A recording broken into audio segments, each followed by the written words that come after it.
Good morning viewers. আজকে আমরা পড়ব ক্লাস 7-এর ইতিহাসের প্রথম অধ্যায়। আলোচনা করব টেক্সট বই থেকে আমরা চ্যাপ্টারটা পড়ব আজকে। ইতিহাসের ধারণা। প্রথম চ্যাপ্টারের নাম হলো ইতিহাসের ধারণা। তো এখানে কি বলা হয়েছে, ইতিহাসের গল্প স্বল্প, মানে ইতিহাস মনে রাখা খুবই কঠিন। তারিখ, মাস, সাল এগুলো মনে রাখা অনেক কঠিন। ইভেন বড় বড় উপাধিগুলো আগের, সেগুলো আমাদের মনে রাখা খুবই কঠিন। সেভাবেই কিভাবে পড়তে হবে আমরা এখন পড়বো, তারপর বুঝতে পারবো। যত পুরনো দিনের কথাই হোক, গল্পের মতো করে বললে সবারই ভালো লাগে, কিন্তু মুশকিল হলো অনেক ইতিহাস বইতেই গল্পগুলি ভালো জমে না। অনেক ইতিহাস বইয়ে ভালো গল্প লেখা থাকে না, খালি রাজা উজিরের নাম ধাম, যুদ্ধের সাল তারিখ। তাই ইতিহাস পড়তে গিয়ে গল্পের মতো সেই মজাটাই সবাই পায় না। গুলিয়ে যায় নামগুলি, মনে থাকে না সাল তারিখ। অনেকেরই এই সমস্যা হয়, সাল তারিখ ইতিহাস পড়লে মনে থাকে না। কে বা পরে ক্ষমতায় এলেন সেসব মনে রাখা খুবই কঠিন, কিন্তু কঠিন হলেও এই কাজটু নাম বা সাল মনে রাখা জরুরি। সবগুলো মনে না রাখলেও কিছুটা তো মনে রাখতে হবে, কারণ সেসব ঘটনার কথা ইতিহাস বইতে থাকে। সেগুলি আজ থেকে অনেক বছর আগে ঘটেছিল, আবার সব ঘটনাগুলি একই দিন বা একই বছরে ঘটেনি। তাহলে কিভাবে জানা যাবে যে কোন ঘটনাটা কবে ঘটেছিল? তাই আগে পরে করেই সাজাতে হয় ইতিহাসকে। তার জন্য জানতে হবে ঘটনাগুলির সময়কাল। ইতিহাসের সময় মাপতে গেলে কি চাই? তারিখ, মাস, সাল, শতাব্দী, সহস্রাব্দ, এসব নানা সময় মাপার হিসাব। সেখানে সেকেন্ড, মিনিট বা ঘন্টার হিসাব বিশেষ কাজে লাগে না। তাই সাল তারিখগুলি যতই জটিল হোক ওরা আসলেই নির্দোষ। সাল তারিখ এটা আমাদের উপর, কিছুটা তো মনে রাখতে হবে। সেখানে সেকেন্ড মিনিটের দরকার নেই। কোন ঘটনা আগে হয়েছিল, কোন ঘটনা পরে হয়েছিল, কোন ঘটনা কোথায় হয়েছিল, সেগুলো আমাদেরকে মনে রাখতে হবে। পাছে আমরা সময় ইতিহাসে গোলমাল করে ফেলি, তাই তো ওরা আমাদের সাবধান করে দেয়। ফলে ইতিহাস বইতে একটু সাল তারিখ থাকবেই। নানান ধাঁধা বা মজার হিসাব দিয়ে সাল তারিখ মনে রাখাটা একটা খেলা। দেখো তো কত ভালো করে তোমরা এই খেলাটা খেলতে পারো বছর জুড়ে। জটিল নাম ধামগুলো, যেমন দুশ্চিন্তা তবু থেকেই গেল। কারো যদি নামের আগে গঙ্গাইকণ্ড চল বা সকলোত্তর পথনাথের মতো উপাধি বসে, বা কারো নামে ইখতিয়ার উদ্দিন মোহাম্মদ বখতিয়ার খলজি, এসব নাম বা উপাধি মনে রাখা খুবই কঠিন। ইখতিয়ার উদ্দিন মোহাম্মদ বখতিয়ার খলজি অনেক বড় নাম, এটা মনে রাখা আমাদের খুবই কঠিন। কিন্তু কি হবে, যেহেতু সে সময়ের লোকগুলো নাম রেখে দিয়েছে, আমাদেরকে মুখস্থ করতেই হবে। কিন্তু এই উপাধি বা নামগুলি অনেক কাল আগে মানুষদের, তারাও হয়তো এত বড় বড় নাম উপাধি নিয়ে গোলমাল পড়তেন, কিন্তু উপায় ছিল না। ওই সময় এমন বড় খটোমটো উপাধি এবং নামেরই চলন ছিল। সেই নামগুলি এখন আর বদলে নেওয়ার উপায় নেই। যেমন বাবর, আকবর প্রভৃতি নামগুলি বেশ ছোট, সহজেই মনে থাকে। কিন্তু যতই শক্ত লাগুক, দন্তি দুর্গ নামের কাউকে তো আর ছোট করে দন্তি বা দুর্গ বলে লেখা যায় না। এটা তো লেখা যায় না। দন্তি দুর্গ একজনের নাম, আমরা এটা ভেঙে দন্তি বা দুর্গ তো বলতে পারবো না, এক দন্তি দুর্গ বলেই ডাকতে হবে আমাদেরকে। কিন্তু ধরা যাক তোমাদের কারো কারো বেশ মনে থাকে সব নাম বা সাল। ইতিহাস বুঝতে পারা কি তাহাকেই বলে? সবসময় দেশ, সবসময় যে ডেট মনে থাকবে এটা হলেই যে ইতিহাস বুঝতে পারা, এটা বলা যাবে না। সোজা কথা এর উত্তর হলো না। সাল তারিখ নাম মুখস্থ থাকলে ইতিহাস জানা যায় না। তাহলে ইতিহাস জানা কাকে বলে? ছোট করে বললে বলা যায় বছরের পর বছর নানান ঘটনার এবং অনেক লোকের অনেক কাজকর্মের কারণ এবং ফলাফল বোঝার চেষ্টা করাই হলো ইতিহাস জানা। শুধু বছর মনে থাকলে হবে না, বছরের বছর কি ঘটনা ঘটেছে, তাদের কাজকর্ম কি ফলাফল এসেছে, সেটাই জানাই হলো ইতিহাস। এমন অনেক ঘটনা এবং কাজ আগে ঘটেছে যার ছাপ আজও আমাদের চারপাশে আছে। যেমন তাজমহল অনেক আগে বানানো হয়েছে, কিন্তু তার ছাপ এখনও আছে, মানে তাজমহল এখনও টিকে আছে। তাই সেই সব কাজ এবং ঘটনাগুলোর বিষয়ে আমাদের ধারণা থাকা দরকার। তাই সেই ধারণা তৈরির জন্য ইতিহাস পড়ার দরকার হয়। যেমন ইতিহাস জানার রকম ফের কী রকমের হয় ইতিহাস জানতে পারবো? পুরনো দিনের যেসব জিনিস আজও রয়ে গেছে সেগুলোই অতীতের কথা জানতে সাহায্য করে। কী জিনিস? যেমন বিভিন্ন ধরনের মসজিদ, মন্দির এগুলো রয়ে গেছে, এগুলো থেকে আমাদের পুরনো দিনের ইতিহাস জানা যায়। পুরনো ঘরবাড়ি, মন্দির, মসজিদ, মূর্তি, টাকা পয়সা, আঁকা ছবি, বইপত্র থেকে এক একটা সময়ের মানুষের বিষয়ে আমরা জানতে পারি। তাই সেগুলি ইতিহাসের উপাদান। ইতিহাসের উপাদানগুলি কি কি হলো তাহলে? পুরনো ঘরবাড়ি, মন্দির, মসজিদ, মূর্তি, টাকা পয়সা, আঁকা ছবি, বইপত্র থেকে এক একটা সময়ের মানুষের বিষয়ে আমরা জানতে পারি। এগুলোই হলো ইতিহাসের উপাদান। কিন্তু প্রকৃতির কবে আর মানুষের হাতে পড়ে সেসব উপাদানের অনেক কিছুই আজ আর নেই। আমাদের হাত দিয়ে হয়তো অনেক কিছু ভেঙে গেছে, বা প্রকৃতির ঝড় বৃষ্টিতে সেগুলো শেষ হয়ে গেছে, অনেক কিছু জানা যায় না। তাই একটানা ইতিহাস জানার উপায়ও নেই। ভাঙ্গাচোরা, ছিঁড়ে যাওয়া উপাদানের টুকরো খুঁজে জুড়ে নেন ঐতিহাসিকরা। ঐতিহাসিকরা কী করে, যেগুলো ভাঙ্গাচোরা হয়ে গেছে, ছিঁড়ে গেছে, ওগুলোকে এক জায়গায় জমাট করে সেগুলোর গল্প তৈরি করেন, ইতিহাস তৈরি করেন। ইতিহাস, ওগুলো থেকে কিছুটা ইতিহাস আমরা জানতে পারি। এরপর সেগুলিকে সাজিয়ে নেন আগে পরে করে, তার থেকে তৈরি করেন অনেক আগের সেই সময়ের একটা ছবি। আর সেখানের উপাদানগুলির টুকরো পাওয়া যায়, সেখানে ফাঁক থেকে যায়। যেখানে উপাদানের টুকরো পাওয়া যায়নি সেখান জায়গাতে ফাঁক থেকেই যাবে। টুকরো উপাদান দিয়েই ইতিহাসের ফাঁক ভরাট করার সময় ঐতিহাসিকদের সাবধান থাকতে হয়, খেয়াল রাখতে হয় যাতে টুকরো ঠিক সময়ে খাপ খায়, টুকরোগুলি ঠিক সময়ে খাপ খায়, যাতে আগে পরে না হয়ে যায়। সময় আর জায়গা আলাদা হয়ে গেলে অনেক ক্ষেত্রে বদলে যায় কথার মানে, সেটা ঐতিহাসিককে মনে রাখতে হয়।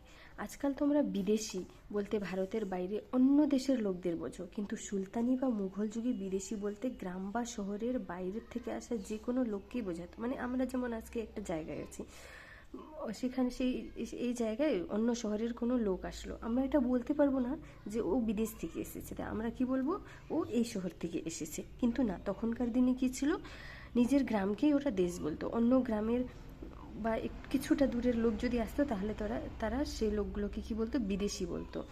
তাই শহর থেকে অচেনা কেউ গ্রামে গেলে তাকেও ওই গ্রামবাসীরা পরদেশি বা অজনবী ভাবতেন। ফলে মুঘল যুগে কোনো লেখায় পরদেশি কথাটা দিয়ে সবসময় ভারতের বাইরে থেকে আসা লোককে বোঝাতো না, সেটা খেয়াল রাখতে হবে। আবার ধরো, দেশ বলতে অনেকেই তাদের আদি বাড়ি বোঝেন। যেমন কেউ হয়তো বলল তার দেশ বর্ধমান, তার দেশ কোথায়, বর্ধমান। এখানে দেশ আসলে একই রাজ্যের মধ্যে আলাদা অঞ্চলকে বোঝাচ্ছে, মানে একই দেশের মধ্যে আলাদা আলাদা অঞ্চল আছে, সেই অঞ্চলগুলিকে এক একটা দেশ বোঝাচ্ছে।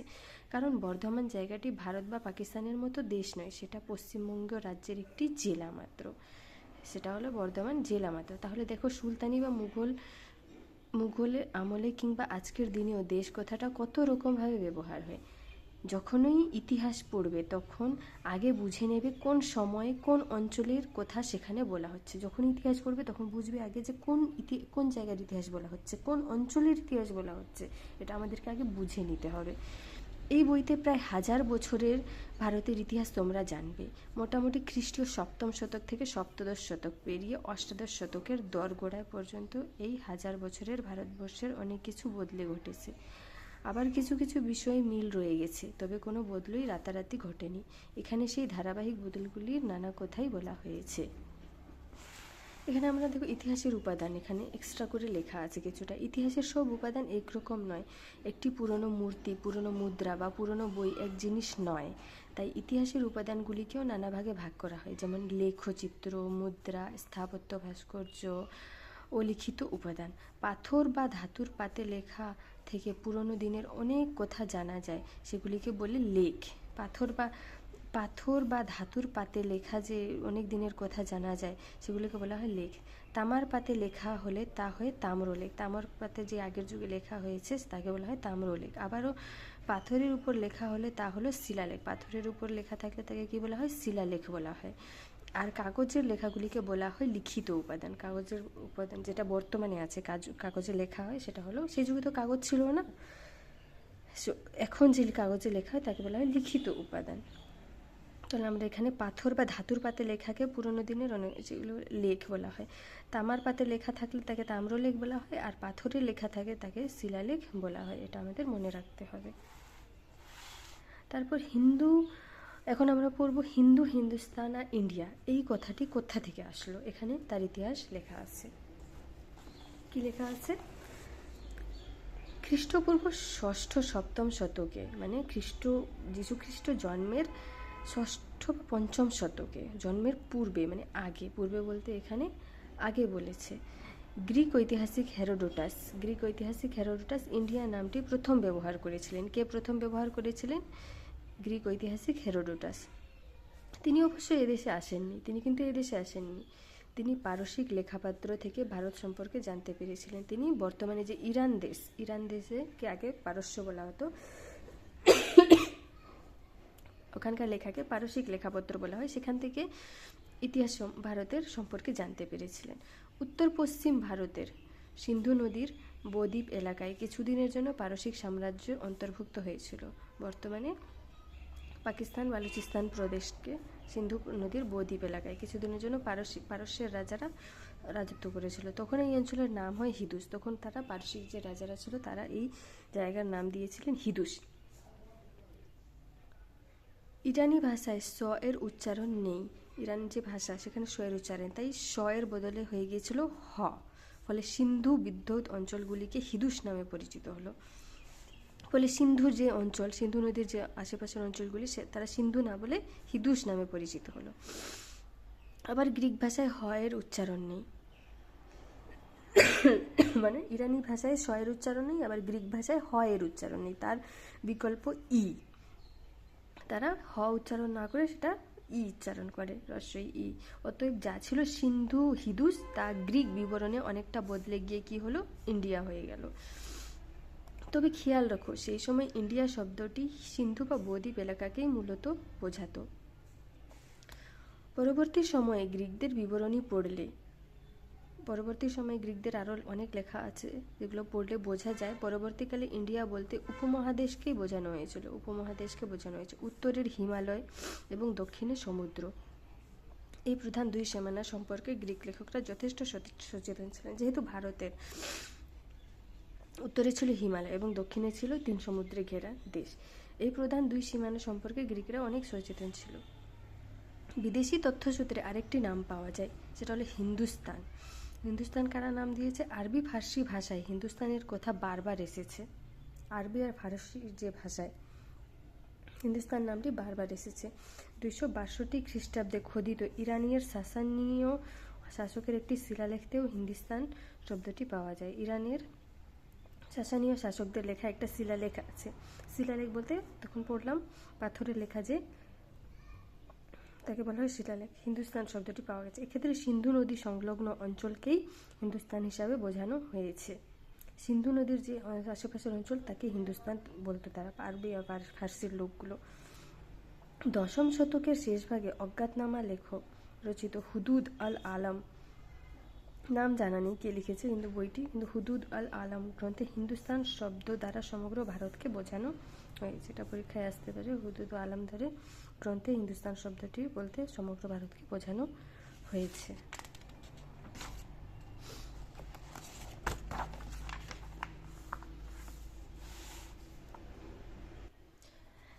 এখন আমরা পড়ব ইতিহাসের গুণভাগ।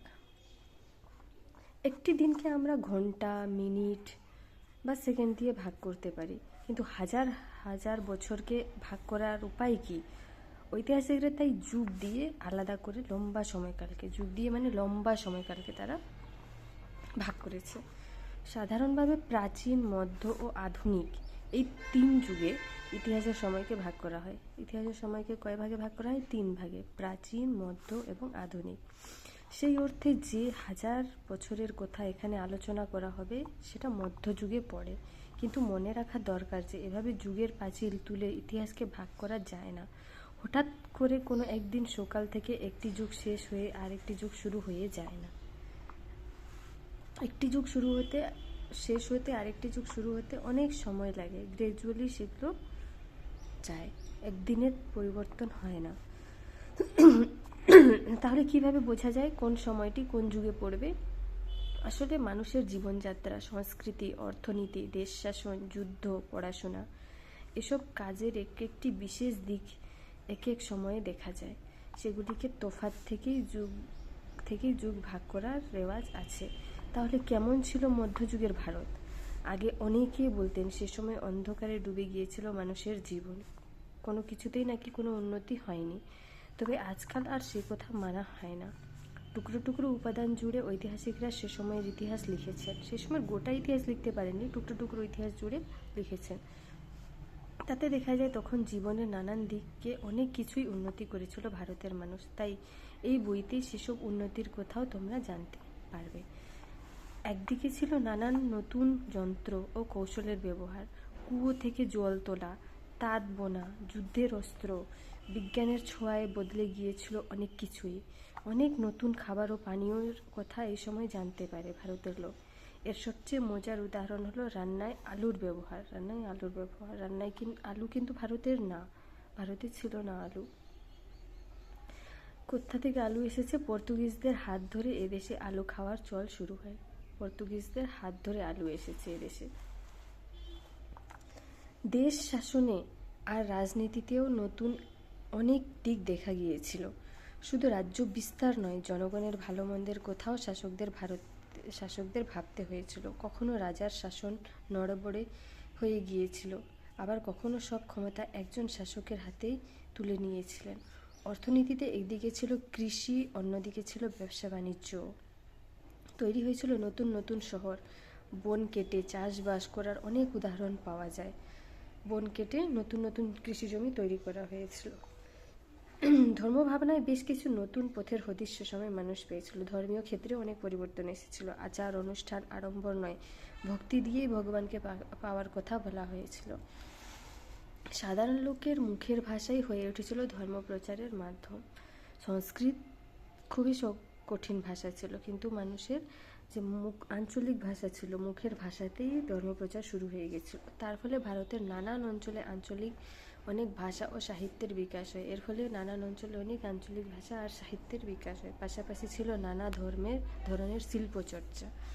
কিন্তু শিল্প হোক বা সাহিত্য, সবেতেই সাধারণ গরিব মানুষের কথা খুব বেশি ছিল না। গরিবদের কথা, সাধারণ মানুষদের কথা ছিল না। সেসবের বেশিরভাগ ছিল শাসকের গুণগানে ভরা, মানে রাজার প্রশংসায় গুণগানে ভরা ছিল সব। সেগুলোর সঙ্গে জুড়ে থাকতো শাসকের নাম। তাই বলা হয় চোল রাজারা মন্দির বানিয়েছেন অথবা তাজমহল বানিয়েছেন সম্রাট শাহজাহান। অসংখ্য সাধারণ কারিগর ও শিল্পী যারা মন্দিরগুলি ও তাজমহল বানালেন, তাদের বেশিরভাগের নাম আমরা জানি না। মানে চোল রাজারা মন্দির বানিয়েছেন এটা জানি, তাজমহল বানিয়েছেন সম্রাট শাহজাহান এটা জানি, কিন্তু তাজমহলের যে শ্রমিক লেগেছে এদের বানাতে, এগুলো বানাতে, তাদের শ্রমিকদের কথা আমরা জানতে পারি না। ইতিহাস বই পড়লে সবসময় ভালো না লাগলেও গোয়েন্দা গল্প পড়তে তোমাদের নিশ্চয়ই ভালো লাগে। গোয়েন্দা ভাবে ইতিহাস। আসলে ঐতিহাসিকও একজন গোয়েন্দা। গল্পের গোয়েন্দা টুকরো টুকরো সূত্র খুঁজে বের করেন, তারপর যুক্তি দিয়ে সূত্রগুলি ঠিক ভুল বিচার করেন, শেষে ঘটে যাওয়া ঘটনার সত্য মিথ্যা তুলে ধরেন। তেমনি ঐতিহাসিকও টুকরো টুকরো সূত্র খোঁজেন, সেগুলি যুক্তি দিয়ে বিচার করেন, তারপরে সূত্রগুলি সাজিয়ে অনেক কালে আগে ঘটে যাওয়া ঘটনা বা সময়কে আমাদের সামনে তুলে ধরেন। আর যেখানে সূত্রের টুকরো পাওয়া যায় না, সেখানে ফাঁক থেকে যায়। গোটা বছর জুড়ে এই বইটি পড়ার সময় তোমরা এক একজন ঐতিহাসিক বা গোয়েন্দা হয়ে ওঠো। খুঁটিয়ে দেখো সূত্রগুলি কিভাবে পড়তে হবে। অনেক জায়গায় ফাঁক আছে, চেষ্টা করো যুক্তি দিয়ে সেগুলি ভরাট করার। মিথ দিয়ে না, মিথ্যা গল্প দিয়ে না, যুক্তি দিয়ে সেগুলিকে ভরাট করতে হবে আমাদেরকে। খুঁজে দেখো নতুন কোনো সূত্র পাও কিনা, তাহলে দেখবে ইতিহাস পড়তে গিয়ে তোমরা এক একজন ইতিহাসের গোয়েন্দা হয়ে উঠেছো। তখন ইতিহাস পড়তে আরও ভালো লাগবে। আশা করব তোমরা প্রথম চ্যাপ্টারটি খুবই সুন্দরভাবে বুঝেছো। এটা বাড়িতে ঘরে বসে বারবার চ্যাপ্টারটা রিড করবে, পড়বে, খুব তাড়াতাড়ি বুঝে যাবে।